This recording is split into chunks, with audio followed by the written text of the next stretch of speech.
Join me for more books and an update on what happened in December with the Delilah box.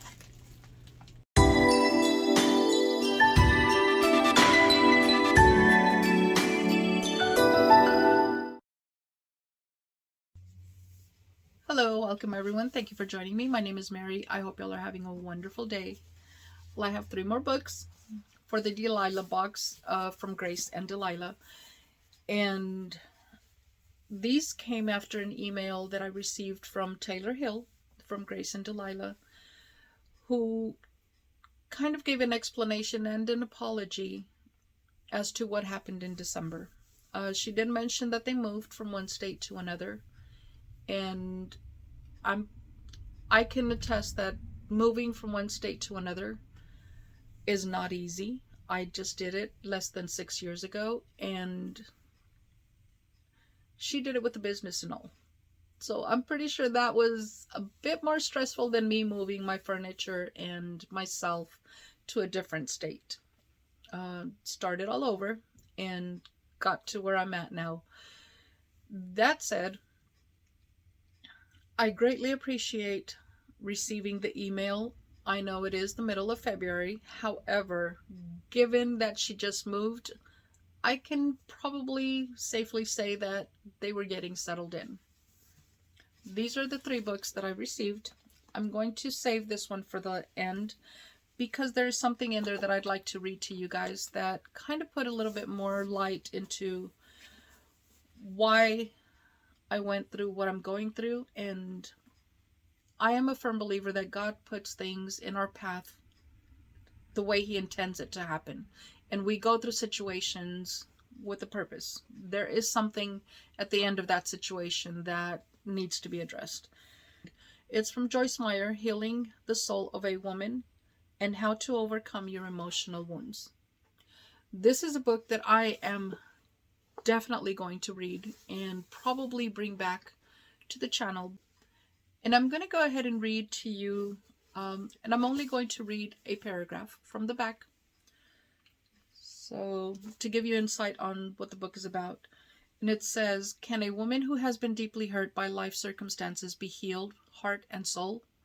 If she has been wounded by a man she loved and trusted, can she love and trust again? As a woman who endured years of abuse, abandonment, and betrayal by those closest to her, Joyce Meyer can answer with a resounding yes. I agree with that. I wholeheartedly agree with that, because coming from where I came and the reason that I moved from one state to another, this book could have been written about me. I haven't read it, so I can't completely say, but it is a book that I'm pretty sure is going to trigger some things, but I feel that it is necessary because it is a process for healing. I have overcome many, many obstacles. Some I have shared on here, some I have not, and some I may never share on here. A lot of times, and coming from domestic abuse, because it is talking about abuse by your partner, women are not the only ones that have abuse. Men experience it probably at the same rate as women do. Pride, shame, whatever you want to call it, keeps them from coming forward. It's much easier for a woman to come forward than it is a man. It shouldn't be that way, but it is. Hands down, it is. Society does not look at men as victims as easily as they do women, which is a big mistake because it does happen on both sides. Men and women can be victims of abuse. And I look forward to bringing information on this book back to you guys. Then I read that passage, and it was one of the reviews that was left from one of the authors that read the book, and I'm guessing it's one of the people that they send the book for, like, for review, something like what we do with our boxes. And this one says, a few simple words can be a powerful thing. They bring hope to despair and order into chaos. They can calm both stormy seas and anxious hearts. Karen Moore's new book, What a Great Word, helps to take living words of Scripture and weave them into encouraging devotionals for daily life. And this was sent in by Daniel Rice, author of Gospel Life, Hope and Truth for Generation Now. And this is What a Great Word. This is the book that they mention. It is a year of daily devotions, and it's written by Karen Moore. That very first sentence in here, a few simple words can be a powerful thing. I agree, because I jumped to conclusions. I, to some degree, took it personal that they're not responding to me, and failed to think something may have happened. I don't know. I don't know all the details, and I may never know all of the details. What I do know is that I didn't take a step back, and I just assumed, and we all know what assumed does, that it was targeted with lack of customer service instead of something may be going on that they're not able to respond. Taylor, if you are watching this video, my apologies for that. And thank you for the apology. Thank you for the acknowledgement that something, or the light, the shed of light into what happened in December. I greatly appreciate that. That said, this has stirred up so much for me in what I am doing to pay it forward, what I am doing, and what this box completely meant to me when I was extremely happy about it. I'm not going to say that I was completely bummed to get these books, because I was not. I did not have the same joy that I had before, which may or may not ever come back, but it was eye-opening. Because my daughter-in-law, Kayla, and I mention her here often, Kayla and I had a women's group. We met once a week. We were looking at probably meeting twice a week. We did workouts, we did crafts, we sat, we talked, we had coffee, we had tea. Just women that met together at our local church, or at our home church. We all met there. Different needs. You name it, from addiction to domestic abuse to everything that you could possibly think. A tired mother. We had those women there. And in one way or another, just releasing that talk, just talking, helped. Well, COVID came and shut us down with all of the social distancing, the mandates, the masks, the 6 feet of no gathering more than 5, and everything that came with COVID pretty much closed our doors. And we had no other avenue of doing it. Some of the ladies that went to our meetings did not have access to Zoom, did not have access to Duo or any other video type activity. So that put a damper on the help that we were able to give. This sparked it up. And now that the mandates are being lifted, and now that everything is coming into play again, I am fully believing that God had a purpose in what happened in December, because if December had not happened, this book here would not have happened.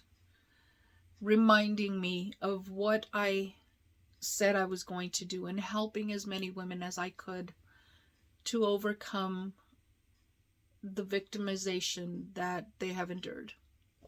I put it on the back burner, and this is a reminder that I need to bring it back.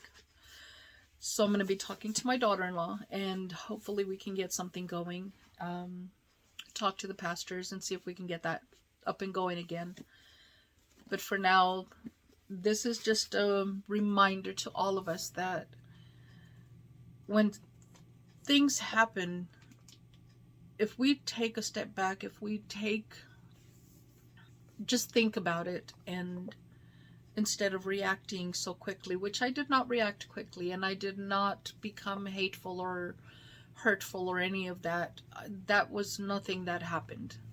It was just, I did not stop to think that maybe something was going on and communication was impossible. The third book that is in here is Faith Journal. And it is a journal, and it says Grace and Delilah on the back. And it is a journal, blank pages, where I can put thoughts and anything that I need to put in here. And I do journal. I do put my thoughts into paper, and then I kind of squiggle them so that nobody else can read them, but I took them out of my system. They're on paper and they're out of my system. And that's how I cope with things. I journal, but I don't leave it for others to read. That is how I've been doing it most of my life. I don't want others reading what I don't want them to read, and I don't share what I don't want others to know.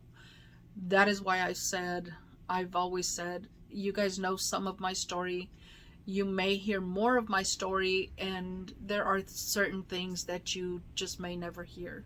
And I will tell you the good or the bad, and I will not sugarcoat it, and I will not put myself up on a pedestal, because that is not where I'm at.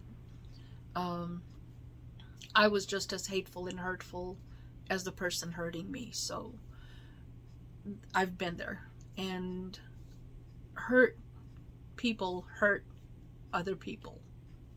It's a way of life. If you're hurt, you want somebody else to feel what you're feeling. And I learned that quickly. If you're hurt, you're going to do everything possible to hurt the person hurting you, and possibly other people that had nothing to do with your hurt. It's life. Should it be that way? No. Should we react that way? No.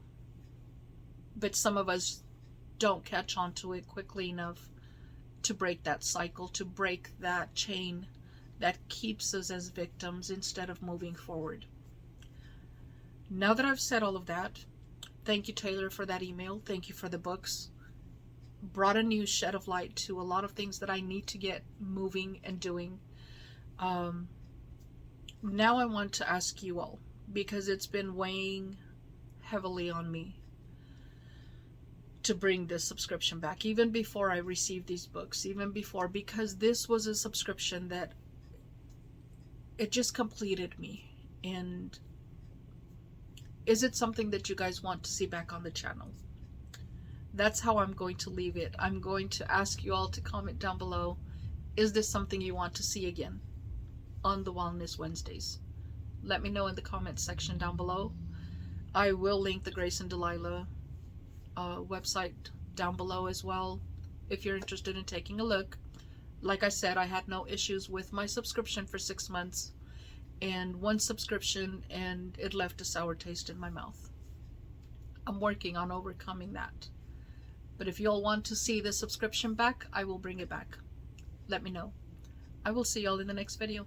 Until then, stay safe, stay blessed, smile always.